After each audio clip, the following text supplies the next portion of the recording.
हरे कृष्णा दोस्तों। तो स्वागत है आपका क्लास 9 का चैप्टर नंबर 6 एक्सरसाइज 6.2 में। तो बच्चों ये जो इस चैप्टर का जो इंट्रोडक्शन वाला पार्ट है, जिस बच्चे ने भी नहीं देखा है तो प्लीज पहले उसको देख के आइए, क्योंकि इंट्रोडक्शन वाले पार्ट में ये जो सारी एक्सरसाइज है 6.1 और 6.2 है अभी जो मैं कराऊंगा, वो पूरी डिपेंड करती है उस इंट्रोडक्शन में।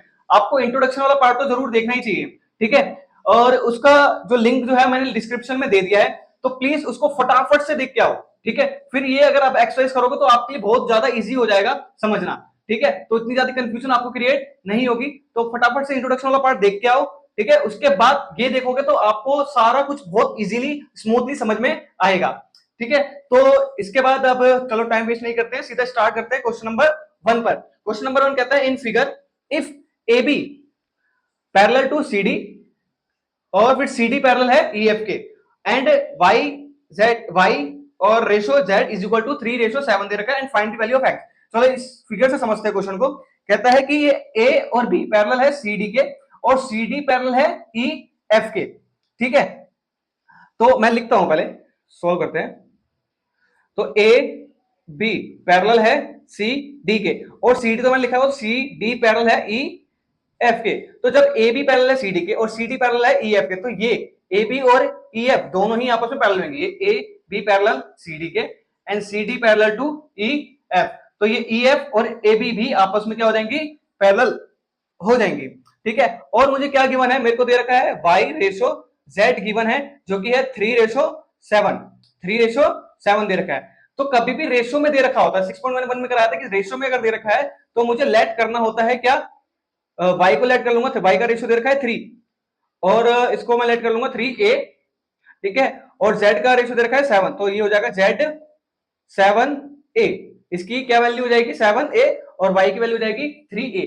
यहां तक क्लियर। और मुझे अब फाइंड क्या करना है, मुझे फाइंड करना है x की वैल्यू। तो ये मुझे x की वैल्यू फाइंड करनी है। मुझे 3 का रेशो दे रखा है, y का रेशो दे रखा है और z का, y का रेशो 3a आ गया है लेट करके और ये z का रेशो 7a आ गया लेट करके, ठीक है। अब स्टार्टिंग करते हैं। चलो यहां पर देखिए, आप फिगर में देखिए सी डी को एक लाइन ये जो है इंटरसेक्ट कर रही है।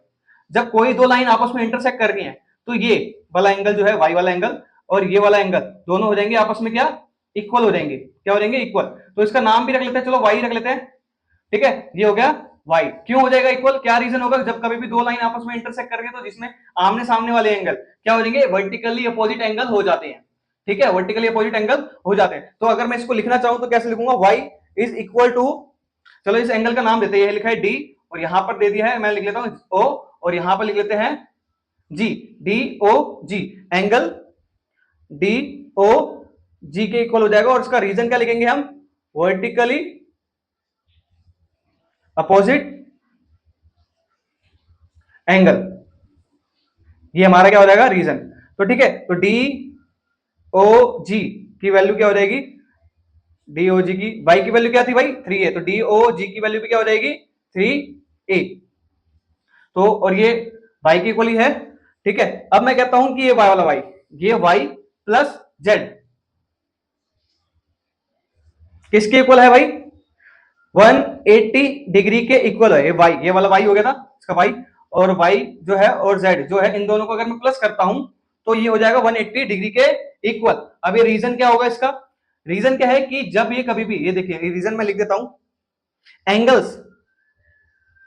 Angles on same side of transversal are supplementary.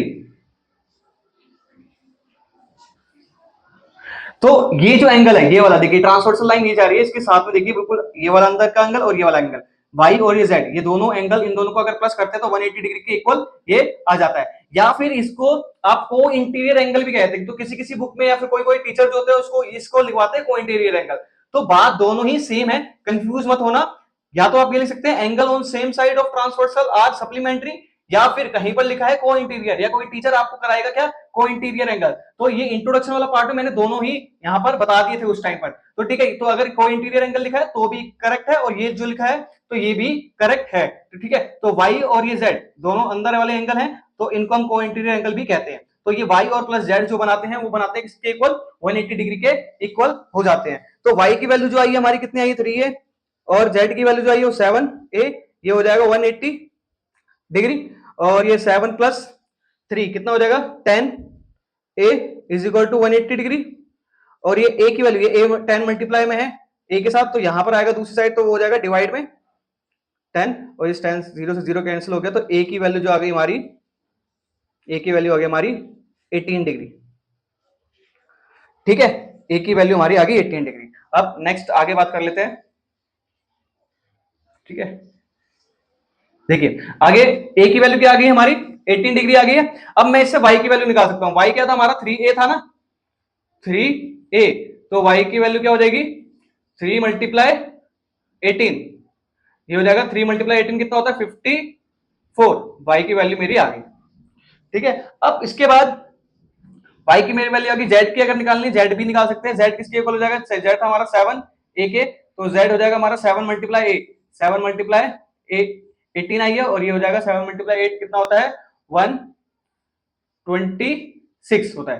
ठीक है, तो z की भी आ गई। अब मुझे तो फाइंड करना है x की वैल्यू फाइंड करनी है, तो यहां पर भी वही सेम देखिए, x प्लस y अगर कर दूंगा ये हो जाएगा 180 डिग्री। तो इसका भी क्या रीजन, कि यही लिखूंगा मैं क्या, कि angle on same side of transversal are supplementary.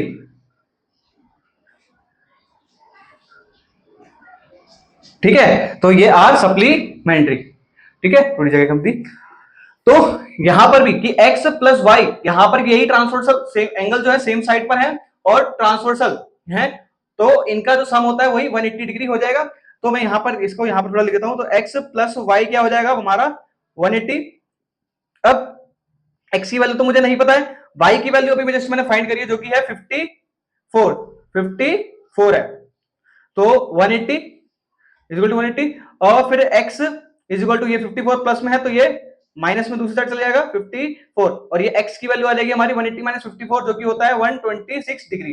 तो ये क्वेश्चन क्लियर हो गया होगा। ठीक है, तो नेक्स्ट क्वेश्चन है वो नेक्स्ट आगे पेज पे क्लियर कर लेते हैं। क्वेश्चन नंबर 2 कहता है, in figure if AB parallel to CD and EF जो परपेंडिकुलर है किस पर, CD पर। जब परपेंडिकुलर है तो मतलब ये 90 डिग्री का होगा। ठीक है, अब कहता है कि GED जो कि है 126 का, find AGE and GEF and FGE। तो जो जो मुझे पहले फाइंड करना है उसको मैं लिख देता हूं। तो पहले मेरे को फाइंड क्या करना है, AGE, तो इसको मैं इजी करने के लिए एंगल लिख देता हूं उसको 1। ठीक है, दूसरा मुझे फाइंड करना है GEF, तो इसको मैं लिख देता हूं एंगल 2। ठीक है, और मेरे को थर्ड जो फाइंड करना है वो करना है FGE, तो यहां पर मैं कर देता हूं थर्ड। ये 3 एंगल हैं, मेरे को इसको फाइंड करने हैं। अब मुझे गिवन क्या है, मुझे गिवन जो दे रखा है एंगल A, मेरे को गिवन क्या है एंगल GE और D जो कि है 126 दे रखा है। तो मैं बोलूं ये वाला एंगल, चलिए ये वाला एंगल लिखते हैं, ये पूरा, ये फर्स्ट पूरा ये जो वाला एंगल जो है मेरा, ब्लैक पेन से लिख रहा हूं जो मैं, ये 126 का है मेरा। ठीक है, ये 126 का है। तो मुझे सेकंड वाला एंगल देखो, ये सेकंड वाला एंगल में ये मेरा पूरा 126, और ये ब्लू वाला देखो, इस 126 में से अगर मैं ये 9, ये ग्रीन वाला देखिए, अगर ये 90, ये तो मेरे को पता है ना, FED ये क्या था, परपेंडिकुलर था, तो ये 90 डिग्री का हो गया। तो ये अगर मैं ये 126 में से ये 90 डिग्री माइनस कर दूं तो मेरा 2 आ जाएगा ना, बिल्कुल। तो मैं लिख देता हूं एंगल 2 इज इक्वल टू हो जाएगा 126 माइनस 90 डिग्री। ठीक है, तो एंगल 2 126 माइनस 90 कितना हो जाएगा, 36। तो एंगल 2 की वैल्यू तो मेरी आ गई, और ये एंगल 2 किसके इक्वल है, एंगल 2 जो है किसके इक्वल है, एंगल 2 किसके इक्वल है, GEF के, एंगल GEF के। ठीक है, तो ये फर्स्ट मेरा फाइंड हो गया, जो कि है 36 मेरा ये आ रहा है। ठीक है, ये क्लियर हो गया। नेक्स्ट नेक्स्ट मेरे को फाइंड करना है एंगल ए जी ई। तो ये भी कर लेते हैं फटाफट। ये कैसे करते हैं, देखिए ये वाला, ये ए बी पैरेलल है किसके, जी सी डी के, ठीक है।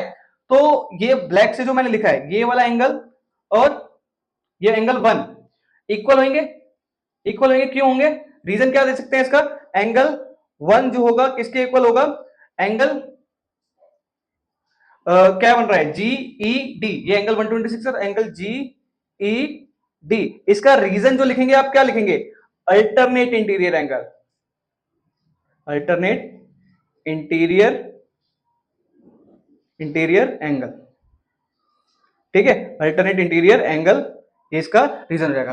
तो मेरा ए जी ई, तो एंगल 1 जो मेरा किसके इक्वल, एंगल 1 की वैल्यू क्या है, मेरी 126 आ गई है, और 1 जो है किसके इक्वल है, एंगल ए जी ई के इक्वल है। तो क्लियर हो गया। अब मुझे फाइंड करना है एंगल थर्ड। एंगल थर्ड देखिए कि ये पूरी ए बी एक लाइन है जिसमें एक एंगल 1 बन रहा है और एंगल 3 बन रहा है। तो एंगल 1 और एंगल 3 प्लस कर देता हूं तो किसके इक्वल हो जाएगा, ये हो जाएगा 180 डिग्री के।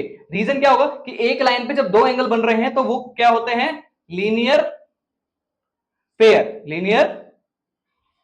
होते हैं। अब एंगल 1, यहां पर एंगल 1 था, अब एंगल 1 जो है मेरा कितने के इक्वल आया था, 126 के,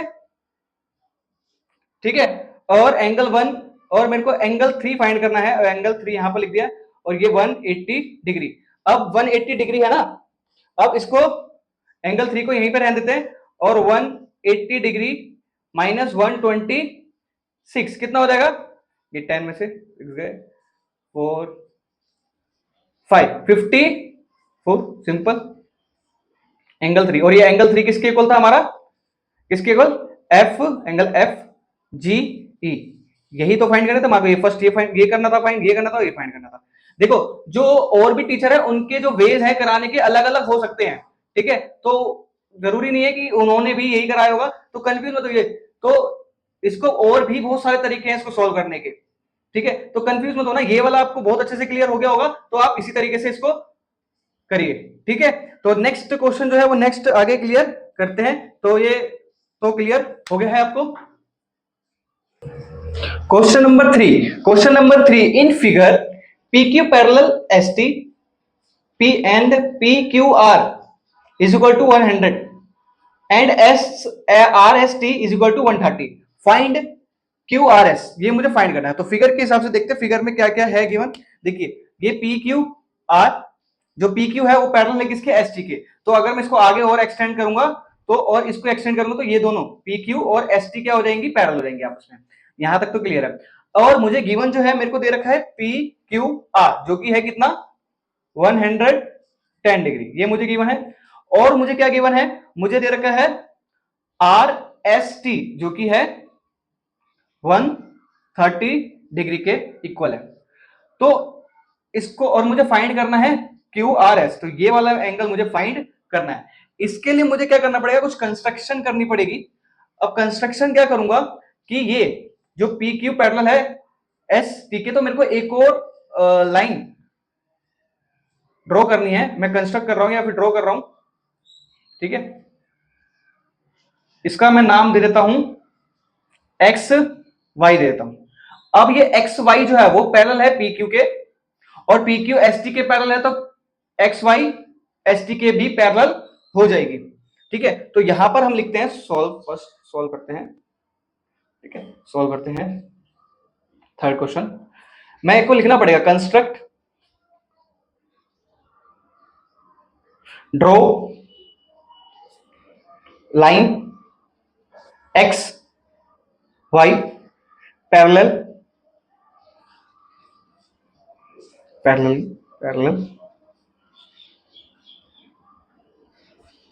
parallel to PQ and ST।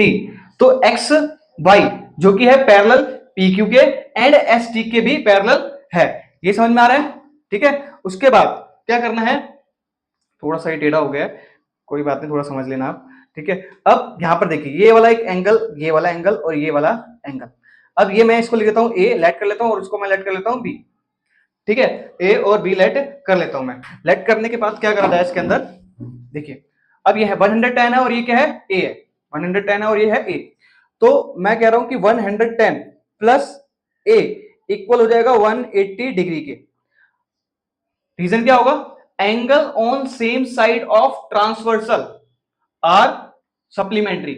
ये लिख सकते हैं हम, angle on same side of transversal are supplementary.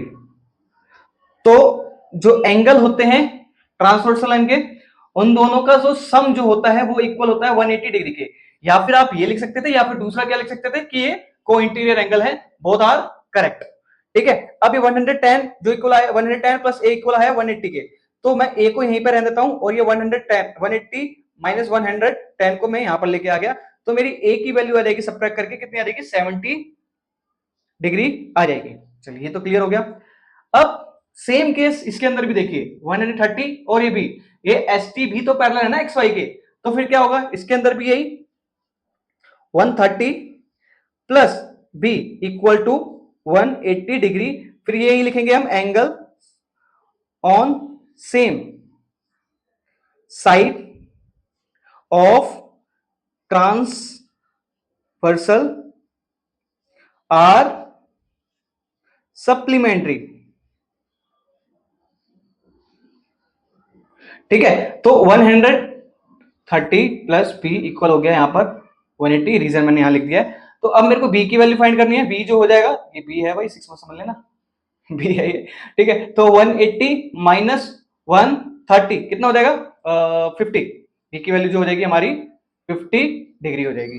ठीक है, अब देखिए, अब मैं कहता हूं कि एंगल ए की वैल्यू मेरे को फाइंड होगी, एंगल बी की फाइंड होगी, मुझे क्यू आर एस फाइंड करना था। तो मैं कहता हूं कि angle A plus angle B plus angle Q R S जो हो जाएगा किसके इक्वल 180 डिग्री के। रीजन क्या लिखेंगे, स्ट्रेट लाइन, एक स्ट्रेट लाइन पर तीन एंगल बन रहे हैं और तीनों को अगर सम करेंगे तो वो किसके इक्वल इक्वल हो जाएंगे 180 डिग्री के इक्वल हो जाएंगे। स्ट्रेट लाइन पे कितने डिग्री एंगल बनता है 180 का। तो ए की वैल्यू क्या आई थी हमारी 70, बी की वैल्यू क्या आई थी हमारी 50, और क्यू आर एस मेरे को फाइंड करना है, तो क्यू आर एस यहां पर लिख देते हैं, Q R S is equal to 180। इन दोनों को प्लस करेंगे तो कितना हो जाएगा 120, Q R S is equal to 180 degree, और क्यू आर एस को यहीं पे रहने देते हैं 180 माइनस 120। 180 माइनस 120 इज किसके इक्वल हो जाता है 60 डिग्री। तो सिंपल था बहुत। ठीक है, तो ये वाला क्वेश्चन भी इसी के हिसाब से क्लियर होता है। ठीक है, तो नेक्स्ट क्वेश्चन जो है वो आगे क्लियर करते हैं। ठीक है, क्लियर हो रहे हैं ना सारे, तो अगर क्लियर हो रहे हैं तो प्लीज वीडियो को लाइक कर दीजिए, चैनल को सब्सक्राइब कर दीजिए। ठीक है, तो आपको थोड़ी बहुत भी चीजें क्लियर हो रही है तो प्लीज इतना तो कर दीजिए। क्वेश्चन नंबर 4, क्वेश्चन नंबर 4 कहता है कि in figure if A B parallel to C D and angle A P Q is equal to 50 and P R D is equal to 127। तो ये A P A B parallel है किसके C D के, पहली बात तो उसने ये बोली है। फिर कहता है कि ए पी क्यू जो कि है 50 डिग्री, एंड सेकंड जो है पी आर डी मुझे दे रखा है, कितना है पी आर डी की वैल्यू दे रखी है मुझे 127 डिग्री। ठीक है, अब क्या करना है, मुझे सॉल्व करना है और मुझे फाइंड करना है, मुझे एक्स की वैल्यू फाइंड करनी है और मुझे वाई की वैल्यू फाइंड करनी है। अब यहां पर देखिए फिगर में ही देखिए, फिगर में क्या है कि ए बी पैरेलल है सी डी के, और ये वाली लाइन देखिए, अगर ये ट्रांसवर्सल लाइन, ये वाली देखिए ट्रांसवर्सल लाइन, अगर मैं इसको और एक्सटेंड करता तो ठीक है, तो मैं कहता हूं कि ये वाला ए पी क्यू जो कि है 50 वो इक्वल हो जाएगा किसके एक्स के। क्यों हो जाएगा एक्स, ट्रांसवर्सल, तो ये वाला जो एंगल बनता है वो कौन सा बनता है, कौन सा बनता है अल्टरनेट इंटीरियर एंगल। ये अल्टरनेट इंटीरियर एंगल बन रहा है ना, ये देखिए ये ए, यहां से मैं लिखता हूं ए पी क्यू, ये वाला एंगल, और ये वाला देखिए एंगल इसका पी क्यू आर, ये वाला। ठीक है, तो ये हो जाएगा हमारा x जो है, तो ये दोनों क्या हो जाएंगे आपस में इक्वल हो जाएंगे। तो यहां पर सीधा सॉल्व करके लिखते हैं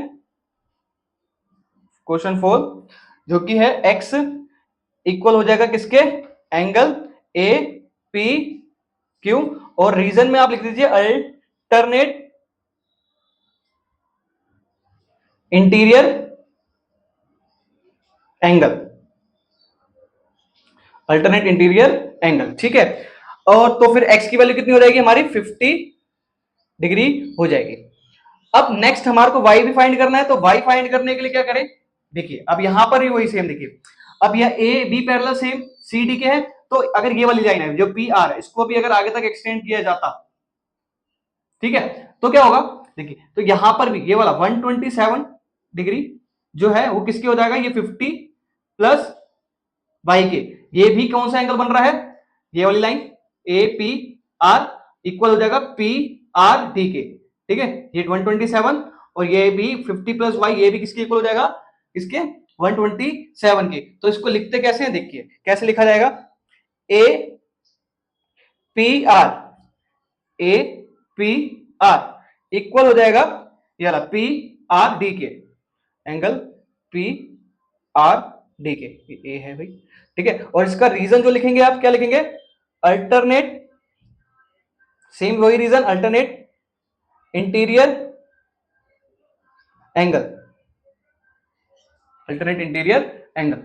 तो ए पी आर किसके इक्वल है, हमारा ए पी आर किसके इक्वल है, 50 प्लस वाई, देखिए ए पी आर ये वाला 50 और इसमें ये प्लस वाई, और ये किसके, और पी आर टी किसके इक्वल है, 127 डिग्री के। तो मुझे वाई की वैल्यू फाइंड करनी, वाई को यहीं रहने देते हैं 127, ये 50 है जो यहां पर आ जाएगा माइनस 50, और वाई की वैल्यू जो हो जाएगी 127 माइनस 50 जो कि होता है 77 डिग्री। तो यही तो यहीं पर ही क्लियर हो गया, इसकी जरूरत नहीं पड़ी इस कॉलम की। तो बहुत इजी क्वेश्चन था ये। तो अब जो लास्ट क्वेश्चन है वो लास्ट क्वेश्चन नेक्स्ट आगे क्लियर कर लेते हैं। क्वेश्चन नंबर 5, क्वेश्चन नंबर कहता है 5, in figure P Q and R S are two mirror placed parallel to each other.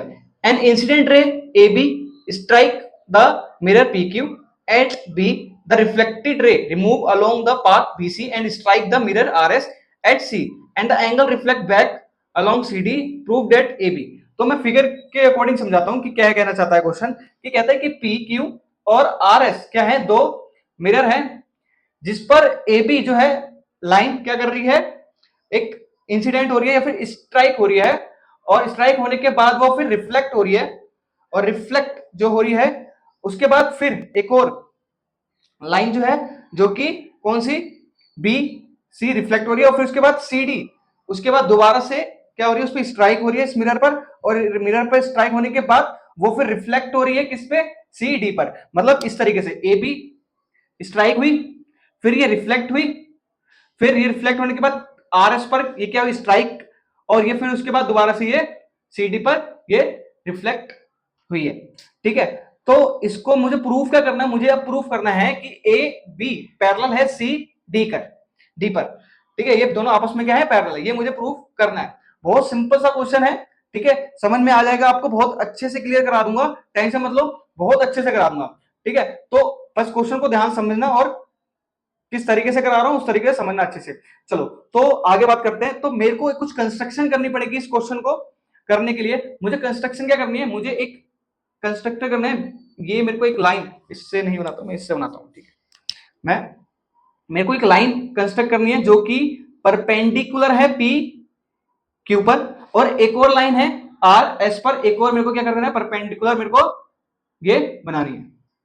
इसका नाम देते हैं, यहां पर मैं ई देता हूं इसका, और इसका नाम देता हूं मैं एफ। तो पी क्यू पर परपेंडिकुलर है बीई, और आर एस पर परपेंडिकुलर है एफ सी, ठीक है। अब यहां पर मैं लिख भी देता हूं, सॉल्व कंस्ट्रक्ट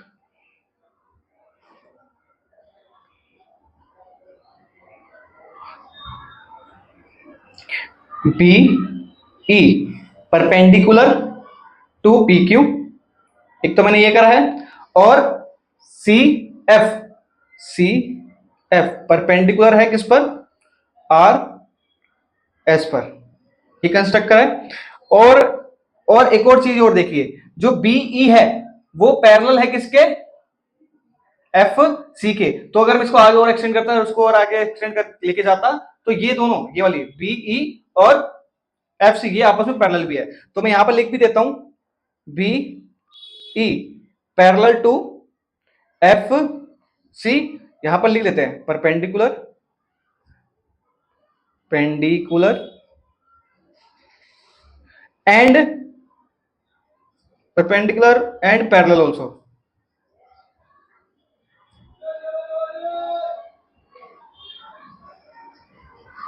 also ठीक है, ये भी मैंने लिख दिया है।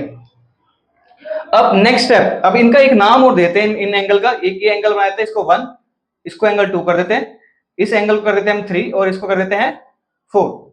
ठीक है, अब देखिए कि क्या है कि एंगल 1 और ये एंगल 3, अगर मैं यहां पर इसको और एक्सटेंड करके लेके जाता, ठीक है, ये और आगे एक्सटेंड करके लेके जाता, तो ये दोनों तो आपस में पैरेलल हैं, बीई और सी एफ। तो ये वाली लाइन देखिए, ये वाली लाइन बी और सी, ये वाली लाइन जो हो जाएगी ट्रांसवर्सल लाइन। ठीक है, तो ट्रांसवर्सल लाइन है और ये बीई और एफ सी जो है पैरेलल लाइन है। ठीक है, तो एंगल 2 जो हो जाएगा वो किसके, एंगल 3 के। और रीजन क्या होगा इसका, एंगल 2 और एंगल 3 इक्वल होने का, अल्टरनेट एंगल 2 इक्वल टू हो जाएगा एंगल 3 के। और इसका रीजन हम लिख सकते हैं alternate interior angle, alternate interior angle. ठीक है, अब नेक्स्ट स्टेप और देखिए, अब और क्या है, एंगल 1 इक्वल है एंगल 2 के। एक लॉ होता है साइंस में और उस लॉ को हम कहते हैं laws of reflection. Laws of reflection, अभी मतलब समझाता हूं क्या है इसका रिफ्लेक्शन। इस लॉ का क्या मतलब है कि जब कभी भी लाइन एक मिरर पर स्ट्राइक करती है या फिर इंसिडेंट करती है और वो फिर रिफ्लेक्ट होती है, तो ये जो स्ट्राइक हुआ उसने एक एंगल बनाया कौन सा, 1, और ये जब ये रिफ्लेक्ट हुआ तो उसने एंगल बनाया 2। सेम है, यहां पर स्ट्राइक हुआ तो एंगल 3 बनाया और यहां से ये रिफ्लेक्ट हुआ तो ये एंगल 4 बनाया। तो जब कभी भी एंगल स्ट्राइक कर रहा है जो एंगल बना रहा है और जो रिफ्लेक्ट हो रहा है और जो ये एंगल 2 बना रहा है, ये एंगल 1 बना रहा है और एंगल 2, तो ये दोनों क्या होते हैं, आपस में इक्वल होते हैं, जो कि कौन सा बताता है, लॉज ऑफ रिफ्लेक्शन होता है। सिंपल सा साइंस का ये रूल है, आप 8 में बिल्कुल पढ़ के आए होंगे। ठीक है, तो एंगल 1 इक्वल टू हो जाएगा एंगल 2 के, और सेम एयर यहां पर भी एंगल 3 इक्वल हो जाएगा एंगल 4 के। ठीक है, और यहां तक तो क्लियर है, यहां पर भी यही लिख देता हूं, इसके अंदर भी यही रीजन हो जाएगा, लॉज ऑफ रिफ्लेक्शन। यहां पर दोनों में आप ये रीजन लिख सकते हैं। ठीक है, यहां तक तो क्लियर हो गया दोनों। अब अभी थोड़ी देर पहले मैंने क्या प्रूफ कराया था, एंगल 2 इक्वल टू एंगल 3 भी है, एंगल 2 इक्वल टू क्या है, एंगल 3 भी था।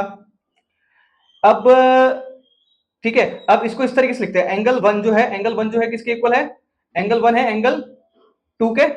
ठीक है, और एंगल 2 जो है, यहां पर थोड़े प्रूफ कराया था ना यहां पर कि एंगल 2 है एंगल 3 के भी इक्वल है, चलो एंगल 3 के इक्वल भी है। और यहां पर देखिए, यहां से क्या कंक्लूजन निकाल सकते हैं आप, एंगल 3 एंगल 4 के भी इक्वल है। ठीक है, तो यहां पर एंगल 3 एंगल 4 के भी इक्वल है। तो मैं कह सकता हूं एंगल 1 एंगल 2 एंगल 3 एंगल 4 ये चारों ही आपस में क्या है, इक्वल है। ठीक है, तो यहां से ये चीज क्लियर होती है। अब देखिए, मैं लेता हूं एंगल 1 और 2 और एंगल 3 और 4, एंगल 1 और 2 और एंगल 3 और 4 फिगर में देखते हैं। तो एंगल 1 प्लस एंगल 2 इक्वल हो जाएगा किसके, जब ये दोनों आपस में, ये चारों आपस में इक्वल है, तो एंगल 1 और एंगल 2 प्लस करा और एंगल 3 और एंगल 4 जब प्लस करा तो ये भी आपस में क्या हो जाएंगे, इक्वल होंगे, बिल्कुल होंगे ना। ठीक है, देखिए एंगल 1 और एंगल 2 ये आपस में इक्वल थे, एंगल 3 एंगल 4 आपस में इक्वल थे, तो ये वाले पूरा, ये एंगल 1 अगर इन दोनों को प्लस करूंगा और एंगल ये वाले को प्लस करूंगा तो ये वाला को प्लस करूंगा तो ये, और ये क्या हो जाएंगे, आपस में इक्वल हो जाएंगे। अब समझने वाली क्या बात है, अब ये एंगल 1 और एंगल 2, एंगल 1 प्लस एंगल 2 क्या मिलाकर बना रहा है, ये देखिए, ये वाला यहां पर डॉट कर देते हैं। ठीक है, थोड़ा सा देखिए, तो एंगल 1, तो ये एंगल बना रहे हैं ए बी और सी, ए बी और सी। ठीक है, उसके बाद एंगल 3 प्लस एंगल 4 क्या बना रहा है, angle B C D, angle B C D ये बना रहा है। ठीक है, अब देखिए अब इससे क्या कंक्लूजन निकलता है, अगर मैं लाइन देखूं ये वाला कौन कौन सा एंगल मेरा इक्वल हो गया है प्रूफ, ये वाला एंगल ए बी सी और मेरा बी सी डी ये मैंने इक्वल प्रूफ कर दिया है। अब इससे कंक्लूजन क्या निकलेगा, इससे क्या कंक्लूजन निकलेगा, अगर मैं ये ए बी को आगे एक्सटेंड कर देता, ठीक है एक्सटेंड होता, और ये सी और डी को अगर एक्सटेंड करते तो ये मेरी, देखिए यहां पर अगर मैं इसको बोलूं ये पैरेलल है ना, ये ए बी पैरेलल है सी डी के मान लेते हैं, तो ये वाली ट्रांसवर्सल हो जाएगी, तो ये वाला एंगल, ये वाला एंगल और ये वाला पूरा एंगल क्या है आपस में इक्वल है। तो ये तब ही इक्वल होगा जब जब जब क्या होगा, ये वाली लाइन ए बी वाली और सी डी वाली क्या होगी आपस में इक्वल होगी, ठीक है। तो मैं यहां पर लिख सकता हूं, यहां पर तो पहले लिख दिया these angles are equal, ठीक है इक्वल, और इससे कंक्लूजन निकला therefore A B parallel to C D, यही प्रूव करना था मुझे, ठीक है। तो ये देखिए ना, देखिए ये थोड़ा सा और स्लिप में जाता हूं, अगर ये एक्सटेंड होती ये वाली, ठीक है ये वाला और ये वाला एक्सटेंड होता, ठीक है, तो यहां पर देखिए ये वाला एंगल, ये वाला पूरा ब्लैक से देखिए, अब ये ब्लैक से ये देखिए, तो ये ट्रांसवर्सल लाइन हो जाती है ना, ये ट्रांसवर्सल, तो ये और ये वाली ट्रांसवर्सल, ये वाला एंगल देखिए अल्टरनेट हो जाता है ये इसके इक्वल, ठीक है ये इक्वल है, और ये जब इक्वल है दीज एंगल मैंने आर इक्वल, और इसको और भी रीजन दे सकते हैं, और सो तो और भी रीजन में क्या दूं उसके अंदर, तो a angle A B C equal to B C D, ये जब इक्वल है तो इसको मैं लिख सकता हूं अल्टरनेट इंटीरियर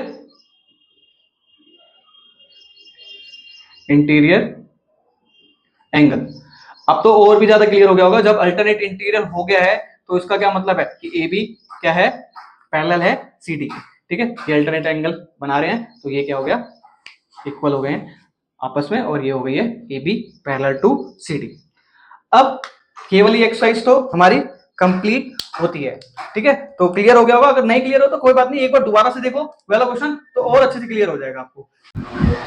तो थैंक यू सो मच दोस्तों, यहां तक वीडियो को देखने के लिए, उम्मीद है कि आपको 6.2 बिल्कुल ही क्लियर हो गई होगी, ठीक है, और जिसने भी मेरा इंट्रोडक्शन वाला पार्ट और 6.1 नहीं देखी है तो वो उसका लिंक मैंने डिस्क्रिप्शन में दे दिया है, तो वहां पर आप इजिली जाके और देख सकते हैं। तो आपको ये सारे कॉन्सेप्ट क्लियर हुए हैं, एक्सरसाइज 6.2 क्लियर हुई है, तो प्लीज वीडियो को लाइक कर दीजिए, चैनल को सब्सक्राइब कर दीजिए, और हाँ अपने फ्रेंड्स के साथ जरूर शेयर कर दीजिए, ताकि जैसे आपको ये 6.2 क्लियर हुई है वैसे ही आपके फ्रेंड्स को भी ये क्लियर हो जाए। तो thank you so much, and don't worry Shivam सिखा देगा।